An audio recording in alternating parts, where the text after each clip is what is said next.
Mr. Timothy Loughton. Mr. Speaker, we find ourselves in an extraordinary position, and we really cannot go on like this. It is exasperating our constituents, our businesses, our farmers. It's exasperating this House and all its members. This has got to be resolved, not just kicked down the road even further. It is difficult to envisage how we could be in a worse position than we are now, except, of course, if the Leader of the Opposition was running things officially. So it is time, Mr. Speaker, for a few home truths. This Act is a catastrophe. It is the culmination of weeks and months of attempts to obfuscate the single largest manifestation of the democratic will of the people of our country for the government and this House to deliver Brexit. Yet that clear instruction, I fear, appears as elusive as ever. This Act is the latest demonstration of Remain-supporting MPs who think they can overrule the will of constituents in the 406 parliamentary constituencies who voted to leave in the referendum, in telling us constantly what they oppose and what they want to thwart, but rarely coming together responsibly to find a solution which we can rally behind to fulfil the will and wishes of our people. What we have witnessed, Mr. Speaker, is no less than a conspiracy of chaos to undermine Brexit. Saboteurs from backbenches and some frontbenchers trying to hamstring the Prime Minister's hand in trying to negotiate a workable deal by increasingly restricting the alternatives available to her. And a Labour Party whose policy has been to oppose everything and to fuel the chaos and, in a minute, and indecision, where their prime objective is just party political advantage. I'll give way. Gentlemen, for giving way. Given that Conservative MPs voted en masse against just about everything in the indicative votes, where does he place the colleagues on his benches in terms of this hierarchy of chaos that he's outlining? So, when it comes to actually voting for something that would take us through Brexit and end this chaos, on the Friday before last, in the third meaningful vote, 89% of members on this side of the House voted for the Prime Minister's deal. That included something like three-quarters of members of the ERG, who compromised hugely in order to back that deal. On his side, all but 7 Labour MPs voted against the deal, voted against delivering Brexit, voted to continue the chaos. And that is the truth of the matter. Don't put the blame for a lack of a deal on this side. It is his side. It is his side who have consistently voted against any deal on offer. And that includes Labour backbenchers in a difficult position where they have constituents who voted by 60%, 70% to leave, but they now think they know better. And that conspiracy of chaos includes the independent group members who have a vested interest, a strong vested interest, in continuing the chaos and debate on Brexit, because the minute it is resolved, well, I haven't finished criticising him yet. If he'll wait for the criticism, I'll take the rebuff. So those independent group members who have a vested interest in continuing the chaos and debate on Brexit, because the minute it is resolved, and it will eventually be resolved, their common purpose is gone. And they'll actually have to come up with some non-Brexit policies that they can all agree on with each other. Now I'll give way. I'm extremely grateful to the honourable member. I would just say one thing to him.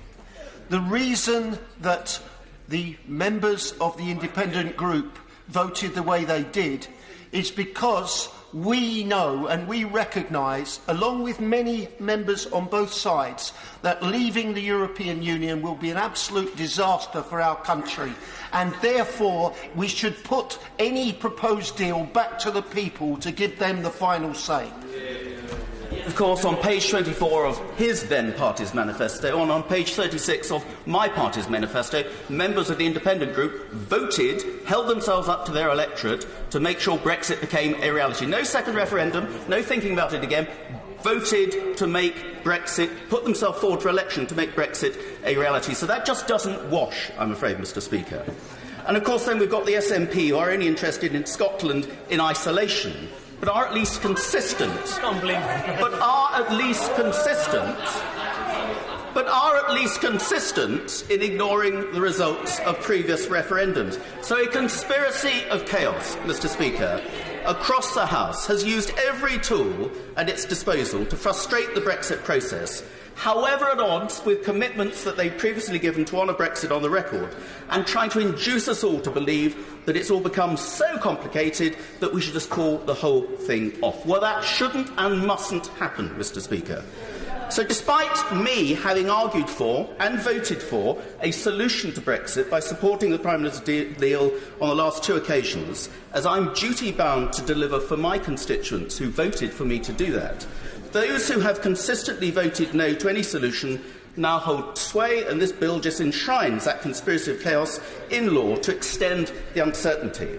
This Act, Mr. Speaker, I believe is an unprecedented abuse of parliamentary procedure, steamrolling the will of the minority through Parliament to change the rules of the game midway as well. I'm not going to give way to the honourable gentleman, no. So faced with that abuse, faced with the inability, I'm afraid, of the Prime Minister to control her Cabinet or her government or indeed Parliament, faced with the determination of some colleagues on this side who should know better but seem hell-bent on flouting the instruction of the people who voted them in, I see no obvious way out of this mess that this House will rally behind. And my biggest fear, Mr. Speaker, is the continued uncertainty that further delay will bring to business in particular, whether it's weeks or months or now talking years. We've not just kicked the can down the road, we've now kicked it into the cul-de-sac, and we're kicking it round and round the cul-de-sac, getting nowhere. So I want to make a plea directly to the EU, Mr. Speaker. We hear that the European Union and European leaders have increasingly bypassed government and ministers and appealed to individual members of this House to gain some semblance on what is going on.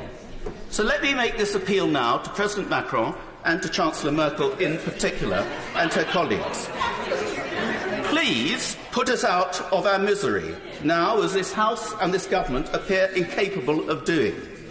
At tomorrow's EU Council, please vote against any further extensions to Article 50 and oblige the UK to leave the EU on Friday on WTO terms, as you previously said you would only honour any application for an extension if there was a credible reason so to do. That credible reason does not exist, because it's, after all, the default position that the Prime Minister always promised when set against a bad deal, and which all of us who voted to trigger Article 50 and to pass the EU Withdrawal Act actually wanted to achieve, as the vast majority did. So if you agree to extend yet again, be in no doubt that you will unleash a further tsunami of chaos and uncertainty from which none of us will benefit. If the EU elections go ahead, it is highly likely the UK will elect an army of Nigel Farage mini-me's,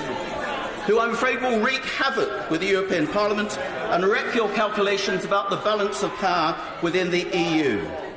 Let's be realistic. There is no prospect of any agreement between the government and the leader of the opposition in these current talks, and certainly not an agreement which can carry the majority of members on this side with it. In a matter of months, it's unlikely that you'll be dealing with another Prime Minister as well, who you may find less easy to negotiate with as well.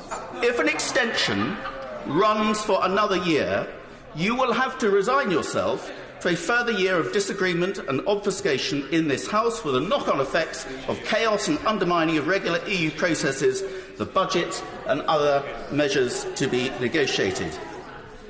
Mr. Speaker, my appeal to the EU is, if you value the future of the EU, you do not want us to remain an integral part of it in the current circumstances.